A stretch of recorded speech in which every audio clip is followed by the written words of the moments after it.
So when I ended last video, the car was running pretty average for this thing and the tune I had in it, and everything seemed to be going okay. And then I went to take it around the block. It started popping out of the intake, and I just managed to get it back into the driveway. Kind of sucks, but the gas seems good enough. Like when it was running decently strong, and that leads me to think maybe I can play with the tune a little bit. So what we're going to do is we're going to grab this chip out of the ECM, and we're going to go read it, because I did the tune on this before with a laptop I used. Has since given up the ghost. The hard drive went bad, so we're going to have to do a little bit of data extraction from this chip, which should only take a couple minutes. Auto Prop, or APU1 as they call it.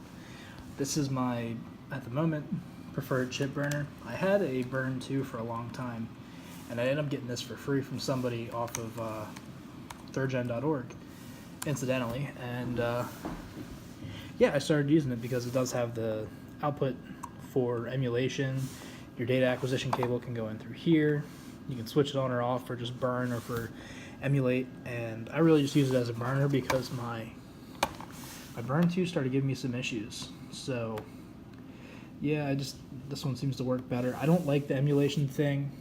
I think I haven't used this since I had my old laptop. I'm not sure if the USB port was going bad or if the cable is questionable, but it would constantly lose connection, especially if it had bumps or something.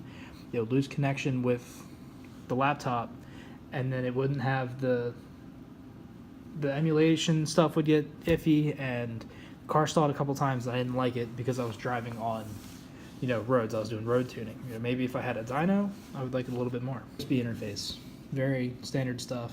Works with Tuner Pro RT, and basically you just have your laptop with Tuner Pro on it. You boot it up. If your COM port, you have to set your COM ports up for this device. It's sort of one of the downsides of using a smaller manufacturer like Motes, is like a lot of modern hardware would automatically find an open COM port and start using it. They have instructions on setting your COM ports to make it work, if you're interested. But what we're here to do is just get the reading off of this chip. So now that we booted up and it knows the auto prom is connected, which was that beep, we just insert the chip into the burner, lock it in. And then another thing you want to do, especially if you're getting into chip burning, if you're not familiar with it, you have your ADX file, which is your data acquisition definition.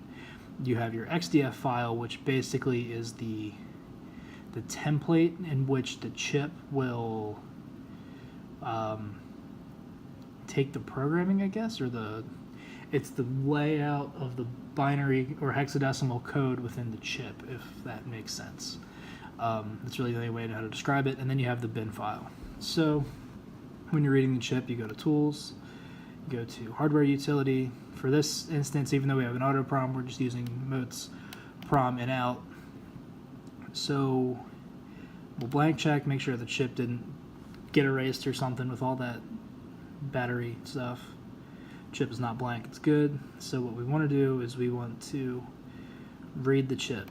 So this is going to load the contents of the chip into the buffer in the prom.io utility.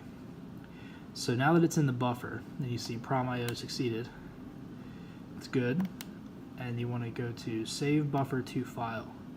And this is how you read the chip. And then you want to change this to something, we'll call it 3-3-18 tune read, or something like that. So then you close your IO utility and you go to open bin, and you want to open up your most recent bin. And then you can check these tables and see what you've changed, especially if you know what the L98 tables normally look like. So I really don't want to play with the tune at all, but it does kind of seem like that's the issue, and I'm not totally convinced, but I have so many blank chips here, it's not going to really hurt anything if I switch it up. And I can keep the chip that's in there now as a sort of baseline, and we can go from there. But what I'm going to do is I'm going to load a tune I did for someone else that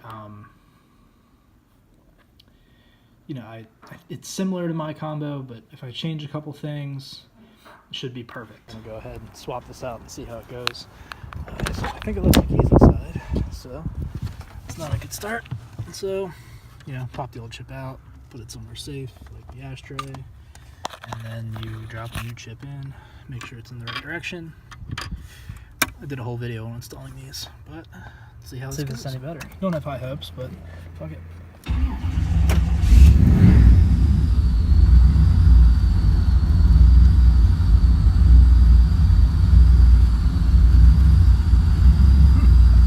Seems good so far. It hasn't exited open loop yet, but yeah, we'll see how it goes. Maybe it'll keep running. A chip definitely seems to help it idle a little bit better, a little cleaner, but it still pops out the throttle body. It stalls. Seems like it's loading up, and then it stalls. And then you start it back up, stalls again, it doesn't quite run right. And then you try to give it some gas, clear it out, keep it alive, and it starts popping out the throttle body. So this gas, I'm almost positive, isn't any good. But I don't think that's enough. And I think there's another mechanical issue going on with the car that's making it pop out the throttle body like that, but I'm not sure what. And then the other problem is I can't keep it running long enough to get it into closed loop so we can really get an accurate, you know, set of data from the scan tool that I have. Because when it's an open loop, it has all kinds of, a lot of locked figures, and it's hard to get data without a wideband, which I have, but we need to wire that in and get a bung welded in. And really, to get it to the shop, I want to drive it there, not tow it. So I'm not really sure. I mean, this distributor could be bad. It's been sitting for a while, and I know the ICM could get water in there and not work properly, or the pickup module or whatever goes bad in the distributor typically. I can't remember. So that's a place we could start looking, but I'm really just not convinced. You know, there's a part of me that wants to go get like 10 gallons of 93 and dump it in here to try to dilute the old gas, but I'm not sure that's the problem. You know, if it was misfiring, which, you know, it could be, it doesn't sound like it is, but if it was constantly misfiring, yeah, I'd be convinced that would be a solution. But I also don't want to throw parts at it. Like, I would love to just stab a good distributor in this thing, and, you know, I think that would solve my problem, but I can't be positive. This tune had a much more aggressive ignition table. It's a lot leaner at idle. There's a lot of things different between this one and the chip I just took out. So, you know, I would like to think that would have helped. You know, if there was a problem with fueling, this leaner chip should help. But then the other thing is, this has stock 350 injectors in it. They're 21-pound injectors or 22-pound injectors. I have the offset set at 22 pounds. But yeah, it's got 22-pound injectors in it, and the offsets are they're factory injectors. So the factory injector offsets are programmed into this chip already. So I don't see why that would be a problem. So the dead times should all be fine. And it really is just kind of confusing to me. I'm not used to not being able to figure something out like this, but I mean, like, the cat could be clogged, I guess. I think I've heard of that before. The other thing is, this is fuel injected, so I don't want to go. I like the timing table that is in this tune. Like, I really like it. I like this tune enough that I don't want to go and, like, advance the distributor until it stops popping. Because while that might work, when you do that, like, on these don't have a cam or crank position sensor. So your distributor controls your ignition timing. And it controls the computer controls the advance of the distributor, but where you set the distributor is your base.